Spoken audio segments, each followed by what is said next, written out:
Hi, Peter Charles here of Hook to Fly Fly Fishing, and let's talk today about putting a double taper line, a light line like a 2-weight or a 3-weight or a 4-weight, on your Euro Nymphing rig in place of the kind of running line that you normally use. Typically with Euro Nymphing rigs, we've put these really fine type running line setups because we don't want the drag of the fly line when we're casting.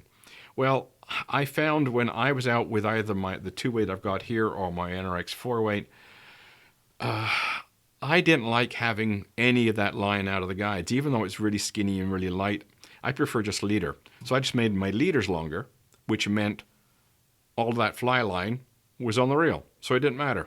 I wasn't using it at all. I was just casting leader the whole time. That's how I prefer to work. So then the process becomes, well, if I'm never taking that line off the reel, up the guides, does it matter what it is? Well, the answer to that question is no, it doesn't matter. So then I was saying, well, why not put a regular fly line on there instead of one of these specialty lines, especially Euro lines, because it never comes off the reel unless I'm doing a different style of fishing. And that's what this is all about.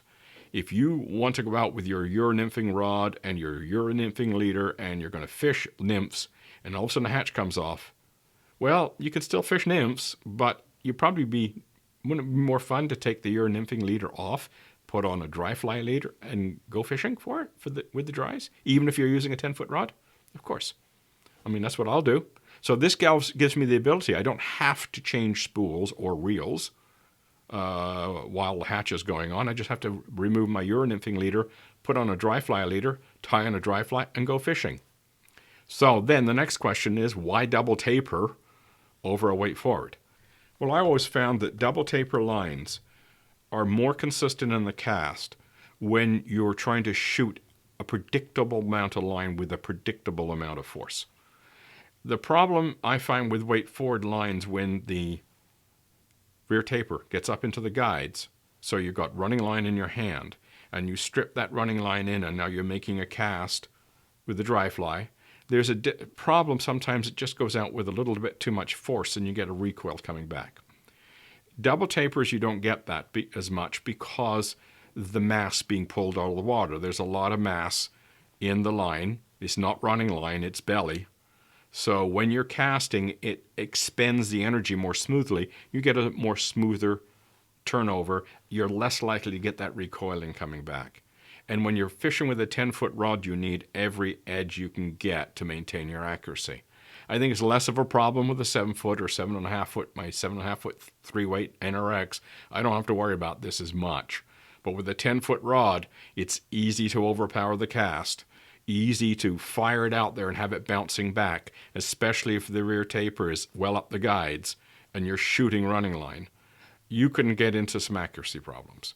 So the double taper, because it draws the energy out of the cast as it rolls out because it's pulling belly off the water when you're shooting line, that smooths the process out and gives you a little bit of an accuracy edge. So the bottom line is, if I'm going to do this, I'm going to use a 3-weight double taper in this case, 2-weight double taper, 4-weight double taper if it's a heavier rod, and getting the two benefits out of the double taper line is, one, consistent handling because it's the same diameter all the way through the belly, and a very consistent smooth shoot because you're not transitioning from belly to running line in the middle of the shoot, which can affect how much force it goes out with, and you get that recoil coming back, especially with a 10-foot rod. Again, not a big deal with 7-foot rods, big deal with a 10-foot rod.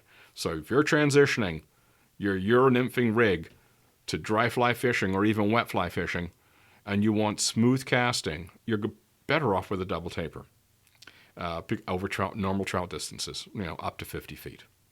You're not going to cast much further than that for trout in most cases. So why not use a line that works lovely all the way out to 50 feet? Now, as far as availability is concerned, this company is a local company in Guelph, Ontario. They usually make lines for other companies. So if you've ever bought a line from a company that doesn't have their own manufacturing facility, you probably got one of their lines. They also do market some of their products under their own name which is this one right here.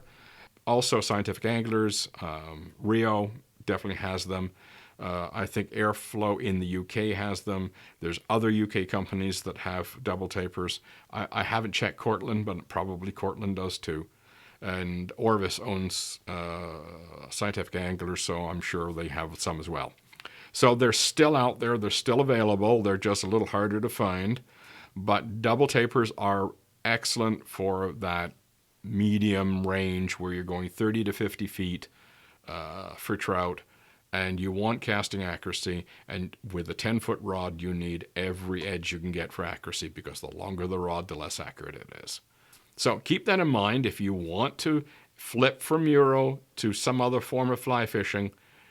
Use a long leader while you're Euro nymphing, and when you flip to the other style, well, you've got, this nice double taper 3-weight, in this case, double taper 2-weight, and you can go fishing with dries and catch trout that way too. So give that some thought. Cheers.